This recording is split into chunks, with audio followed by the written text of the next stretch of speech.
اگلے اسکالر جناب محترم ایران سے ان کا تعلق ہے، ڈاکٹر علی کوسی نجات، وہ تشریف لائیں کلام اقبال میں ایرانی مشاہیر کا ذکر۔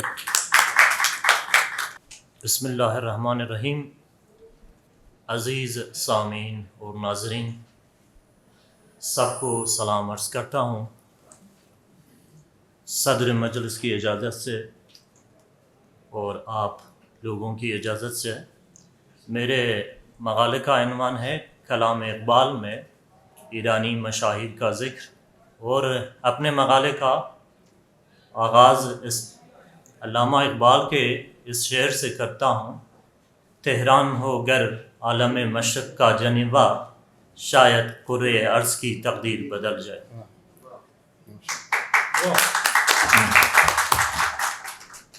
اقبال کو ایرانی سرزمین، خاص کر ایرانی شعراء اور ادبا اور حکماء سے اتنی عقیدت ہے کہ وہ سب سے پہلے مولانا روم کو اپنا مرشد گردانتے ہیں اور ان کی پیروی میں جو ہے اپنے فارسی مجموعے اسرار خودی اور رموز بے خودی میں نغمہ سرائی کرتے ہیں۔ اقبال نے اپنی فارسی رباعیات مشہور ایرانی شاعر بابا طاہر اودیان کی پیروی میں رباعیات لکھیں۔ اقبال کو جن ایرانی شعراء سے عقیدت ہے ان میں رومی، سعدی، حافظ، بابا طاہر اودیان، طاہرہ قرۃ العین، عرفی اور غیرہ سر فہرست ہیں۔ اقبال اپنی اردو اور فارسی شاعری میں ایرانی شعراء کے علاوہ سرزمین ایران کے صوفیاء کرام، عرفاء اور حکماء کا بھی ذکر کرتے ہیں، جن میں رازی، ابو علی سینا، فارابی، سید علی حمدانی، ناصر خسرو کے نام لیے جا سکتے ہیں۔ علامہ اقبال کو سرزمین فارس کی تاریخ و تہذیب پر گہری نظر ہے اور انہیں اس سرزمین سے ایک طرح سے بڑی عقیدت ہے۔ علامہ اقبال کے افکار و عقائد پر ایرانی سرزمین کی گہری چھاپ نظر آتی ہے، جو ان کی روح کی گہرائیوں تک رسوخ کر چکی ہے۔ انہیں ایرانی سرزمین سے بڑی امیدیں وابستہ ہیں، جو ہر وقت جوانان عجم کو اپنا مخاطب بنا کر ان سے گفتگو کرتے ہیں۔ اقبال نے ہر چند ایران کا سفر تو نہیں کیا، لیکن انہیں ایرانی سرزمین کی بود و باش، رہن سہن اور تہذیب و تمدن سے اتنی محبت ہے۔ علامہ اقبال کے اس شعر سے شروع کرتے ہیں۔ وہ کہتے ہیں کہ مثنوی معنوی مولوی ہاست قرآن در زبان پہلوی۔ مولانا روم اور علامہ اقبال کے تاریخی ادوار میں ہمیں کچھ اس طرح مماثلت نظر آتی ہے کہ وہ ایک تشویشناک صورتحال سے مبتلا ہیں، جس سے وہ اپنے دور کے مسلمانوں سے جو ہے مخاطب ہیں۔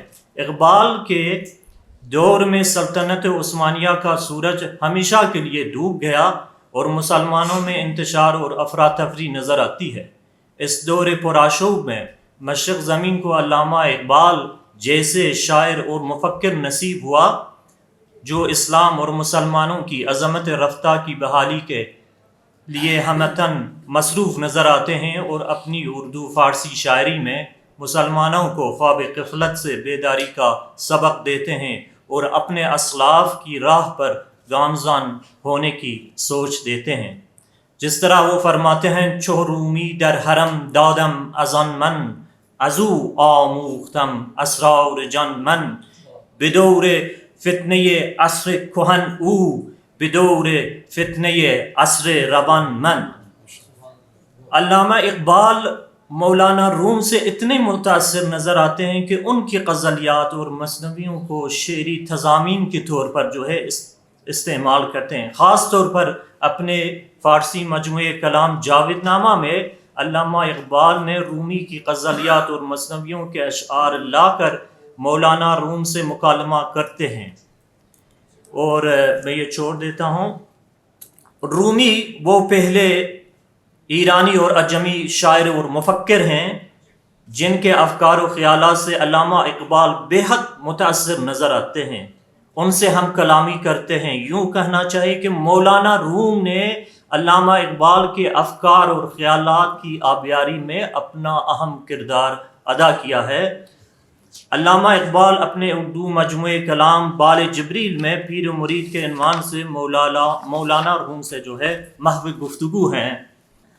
ایران کے شہر نیشاپور میں پیدا ہوئے، انہوں نے صفوی عہد حکومت میں ایران سے ہجرت کر کے مغل بادشاہ جلال الدین اکبر کے عہد میں ہندوستان کا رخ کیا اور مغلیہ سلطنت کے درباروں سے وابستہ رہے، اور ان کی وفات آگرے میں۔ علامہ اقبال نے اپنے فارسی مجموعہ کلام زبور عجم، پیام مشرق اور ارمغان حجاز میں نظیری نیشاپوری کی پیروی میں نغمہ سنجی کی ہے۔ علامہ اقبال نے خاص طور پر پیام مشرق میں نظیری کی پیروی میں غزل سرائی کی ہے، وہ میں اشعار سناتا ہوں آپ کو۔ ہوای فروردین در گلستان میخانه می سازد، سبو از غنچه می ریزد، ز گل پیمانه می سازد۔ یہ اقبال کا شعر ہے، اور نظیری نیشاپوری کا شعر بھی فارسی میں سن لیجئے۔ ہوای کوی او آواره ام از خانه می سازد، هوای کوی او آواره ام از خانه می سازد، فسون او پدر را از پسر بیگانه می سازد۔ جی ہاں، یہ تو نظیری نیشاپوری کی پیروی میں علامہ اقبال نے اشعار انہوں نے کہے ہیں۔ تو میں آگے مختصر کر کے ابو طالب کلیم کاشانی یا ہمدانی کی طرف آتا ہوں۔ ایرانی شاعر جو ہمدان میں پیدا ہوئے، کچھ عرصے کے لیے ایران کے شہر کاشان میں مقیم تھے، اور کلیم کاشانی سے بھی مشہور ہوئے۔ جہانگیر کے عہد حکومت میں ہندوستان آ کر بسنے لگے اور شاہ جہان کے دربار سے منسلک رہے۔ شاہ جہان نے انہیں فتوحات شاہ جہانی کو نظم کرنے کا حکم دیا، اور مثنوی کی صف سخن میں شاہ جہان کے عہد حکومت کے باغات انہوں نے نظم کیے۔ اور کلیم کاشانی جو ہے کشمیر میں بھی فوت ہوئے۔ علامہ اقبال کے اردو مجموعہ کلام بانگ درا میں ابو طالب کلیم کاشانی کے ایک شعر بطور تضمین استعمال کیا ہے، جو میں آپ کو سناتا ہوں، اور غزل کا عنوان ہے تضمین بر شعر ابو طالب کلیم۔ قافل اپنے آشیاں کو آ کے پھر آباد کر، نغمہ زن ہے تھور معنی پر کلیم نکتہ بین۔ سرکشی با هر که کردی رام او باید شدن، سرکشی با هر که کردی رام او باید شدن، شعله سان از هر کجا برخاستی آنجا نشین۔ یہ تو علامہ اقبال نے ابو طالب کلیم کاشانی کا ایک شعر انہوں نے تضمین میں لیا ہے اپنے اشعار۔ تو آگے ہم ایرانی سرزمین کے حوالے سے علامہ اقبال کے اشعار کا حوالہ دیتا ہوں۔ اس کے علاوہ علامہ اقبال نے فارسی مجموعہ کلام رموز بی خودی میں بھی ہمدان کے بلند بالا پہاڑ الوند کے تلمیحاتی انداز میں ذکر کیا ہے۔ ابو طالب کلیم اور کوہ الوند کا تعلق ایران کے صوبے ہمدان سے ہے، اور جس طرح انہوں نے شعر وہ میں سناتا ہوں۔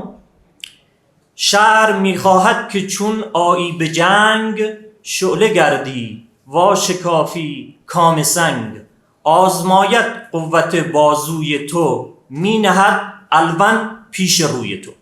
یہ تو الوند کی طرف انہوں نے اشارہ کیا ہے جو ایران میں واقع ہے۔ ایرانی شعراء کے علاوہ علامہ اقبال نے صوفی حضرات جو تبلیغ اسلام کے سلسلے میں ہندوستان کا رخ کیا، ان کی طرف اشارہ کیا ہے۔ ایرانی عالم اور شاعر میر سید علی ہمدانی ہمدان میں پیدا ہوئے۔ ہمدان سے ماوراء النہر میں جا کر وہاں مقیم رہے۔ سید علی ہمدانی نے تیموری عہد حکومت میں ختلان سے کشمیر کا رخ کیا اور وہاں تبلیغ اسلام میں مصروف رہے۔ اس کے ساتھ ساتھ انہوں نے فارسی زبان و ادب کے فروغ میں اپنا اہم کردار ادا کیا۔ میر سید علی ہمدانی تو شہر پاخولی یعنی افغانستان میں وفات ہوئے اس دور میں، اور تاجکستان کے شہر ختلہ میں سپرد خاک ہیں۔ میر سید علی ہمدانی شاہ ہمدان سے بھی معروف اور مشہور ہیں۔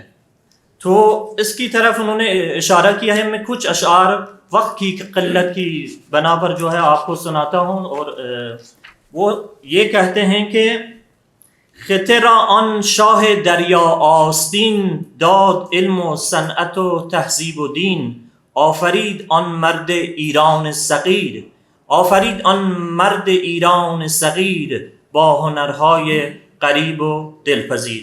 یہ تو ہم نے میر سید علی حمدانی کی طرف اشارہ کیا.